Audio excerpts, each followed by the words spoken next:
I want to show you guys what this fire actually did, and to do that I've come back to the place where I filmed the most viewed video that I've posted so far of the Lahaina fire. Now, the original video was posted driving down the street because that's how I had to do it at the time, but now I've gotten out of the car. I'm going to walk and show you a little bit more slowly. Now, this is just north of Safeway on the main highway, just south of where Front Street meets the main highway. And as you can see, this entire neighborhood was totally leveled, totally incinerated. Everything is just ashes and rubble. But the fire did an interesting thing after this. It went across this large, wide section by the train track that's just dirt here.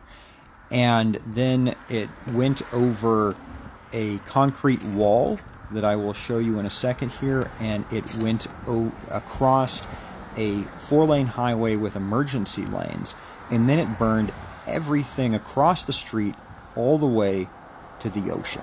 If you guys don't know who this is Fish. He's been sitting next to Cheeseburger in Paradise selling the most awesome stuffs, right, for years.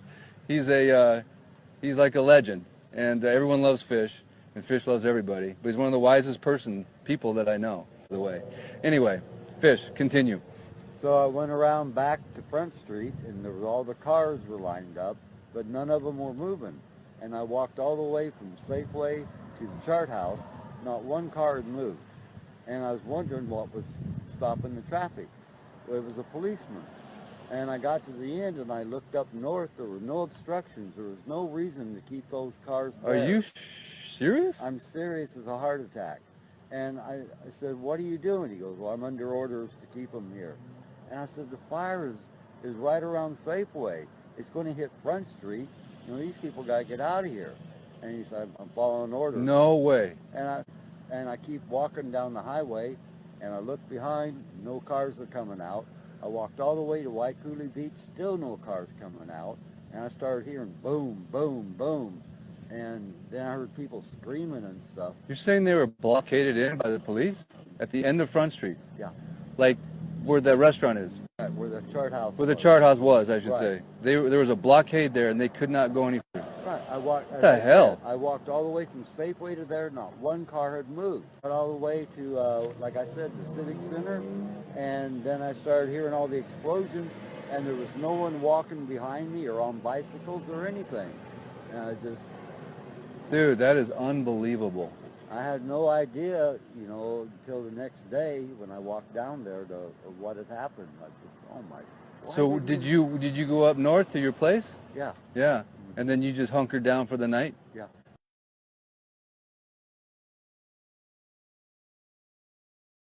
Okay guys, I'm scared and I need your help. So this is going to be the last video that I upload of the day. I have a ton of content that I'm about to hike to the top of the hill and upload, but this will be the last video because it's very important to me that people watch this video. So I'm probably uploading more content about this whole thing than anybody else who's actually here on the ground is able to upload. But there are still many, many things that I'm not able to show, that it's really not the right time to show. I've spoken to many people that were in this neighborhood while everything was being burned to the ground and saw the 100-foot flames, saw what was burning, saw what the catalyst was, how everything went, what the real story was.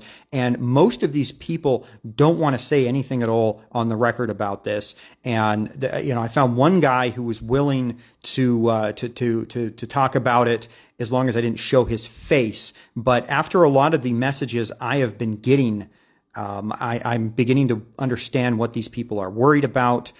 And I'm beginning to worry for my own safety. I'm beginning to worry for my family's safety. And so I want to speak directly to the powers that be. And, you know, if you watch my other content, you will know what I mean by that. Nobody knows exactly who these people are, but we know that they exist. So I understand that maybe I'm becoming somewhat of a problem for you. And I want to be very clear that if I'm creating a problem, I alone am the problem. My wife has nothing to do with this whatsoever. I'm sure she would rather that I didn't do any of this because we have nothing to gain from it. I am really the only one with any interest in getting the truth out there. So if you need to do anything to fix this problem, you need to do it to me and not to anybody else. However, I will say one other thing, which is I have uploaded this content to a very close friend who is far away in an undisclosed location, and I've also provided them with the credentials to all of my social media. So if anything does happen to me, the story should get out that way. I started an X today, formerly Twitter. I couldn't do Jeff Cygnus. I had to do Cygnus Jeff, but everybody's been telling me to do that, and it'll be a good backup if anything happens with the TikTok account. So please follow me there. I think I might have 8 followers there, and whatever it's been. I mean, I think 60,000 more followers in the last day or something on TikTok. So clearly people are very interested in this, and that is really my only motivation for doing this. I have not made any money off of it. And I also want to address this idea that some people have posted that I am a disaster tourist. So first of all, I've been here for a long time. You can watch my first videos covering this or the fire when it's burning. So clearly I didn't fly out here to come see all this stuff. That morning, my wife and I went up to the blowhole, which is the opposite direction, because we wanted to see what that looks like on a day with so much wind. And so we got some cool footage there, and then we drove down the mountain and or around the mountain rather, and we saw a bunch of smoke, and so we drove towards Kaanapali. The resorts were as close as we could get. The road was not moving after that for reasons that are now obvious that were not obvious at the time, and I got footage of it. So this idea that I'm just here for this is bullshit, obviously bullshit to anybody who can think. And I have been here, killing myself, trying to help in every way that I can. I've helped offload trucks. I've donated work, and this coverage, in my opinion, is very important for everybody involved here, the world in general, but also for all of the locals, all of the indigenous people that have been here a long time. I mean, when they do a ceremony in the Walgreens parking lot, is it better if 30 people watch or if 1 million people watch? What's going to get more donations? What's better if the world understands just the depth of the devastation here, or if they don't understand the depth of the devastation?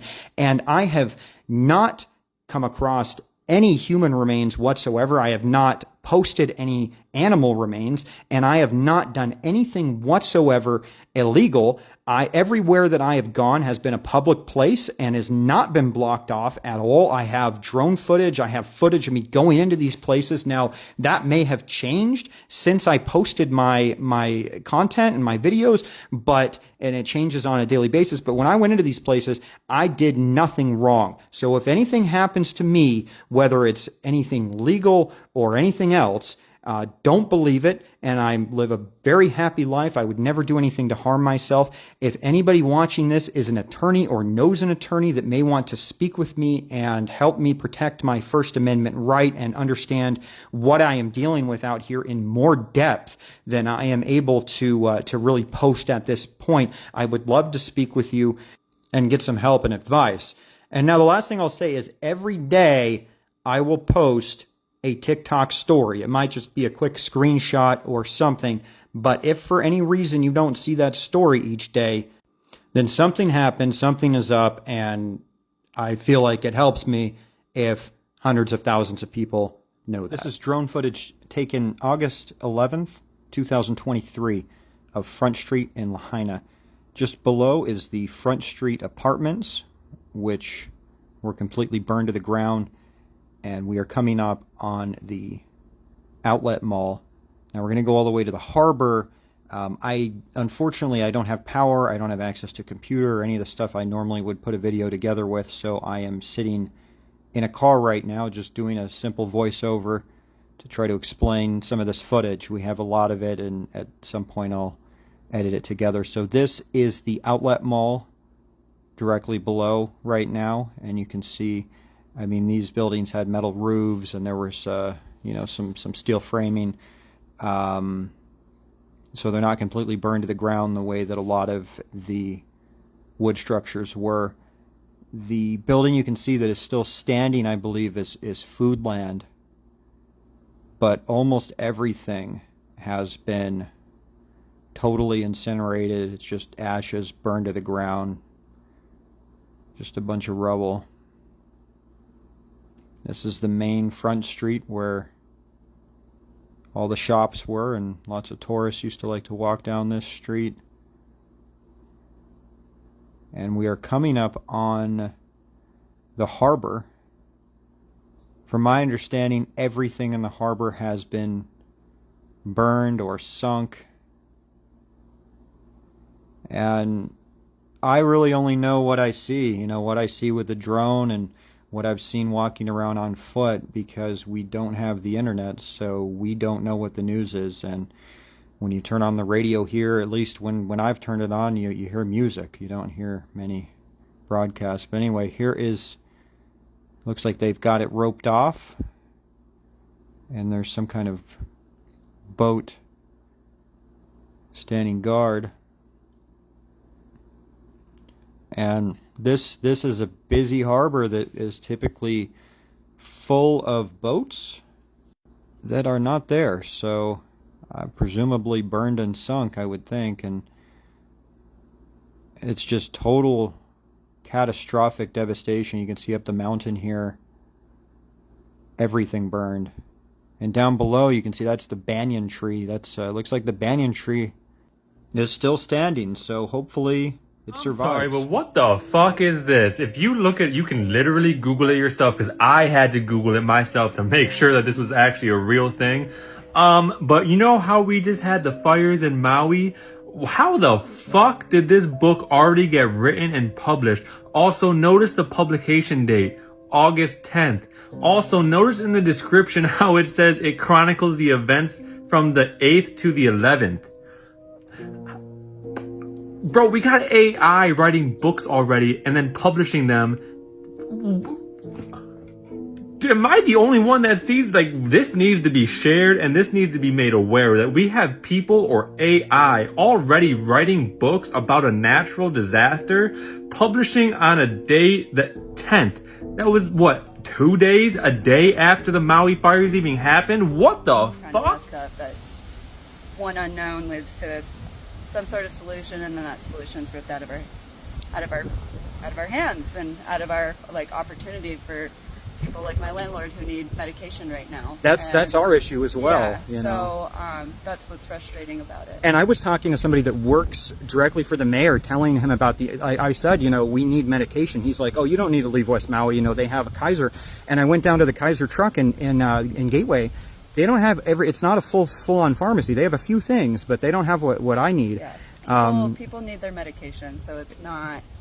And they're being told, cool. and you're not even willing to tell me what you know. I'm going to agree to disagree that you saying me not willing is one thing, because I don't have the information. I will sit out here to go and take a look. But you work for the mayor's office. I do, and I came out. You're the only one here that said that to me. Everybody's told me to talk to you. Everybody has told me to talk to you. There were thousands of people here that got turned away, that can't get their passes, that can't leave their homes and get medication and get supplies for their children. But you're wrong in a sense where there are many locations here that already have supplies, including for children. You're also wrong in a sense. Well, I need a specific medication I can't get. You're also wrong in a sense where there are medical providers that have been set up. Lahaina Gateway has Maui. They don't have the medication I need. They have Mauliola Pharmacy right now, and they have Kaiser. You said thousands of people can't get any at all. Thousands of people were turned away from being able to get a pass to leave their house. So I'll agree to disagree with you, because I've given you the information. So we're supposed to drink the water you give us, eat the food you give us, use the medication you have available, and we're stuck here. I have no idea about We're stuck here because the police don't know either. Nobody knows who's controlling access to West Maui. Nobody. I've spoken to fire, police people, everybody, and nobody knows. I'm under the EOC. Yeah. And I don't know. I don't know where the command comes from. Yeah. But it definitely comes from up higher.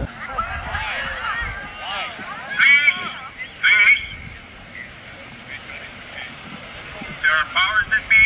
I'm not sure of the reasoning. All I know is the order has come down to shut down the distribution of the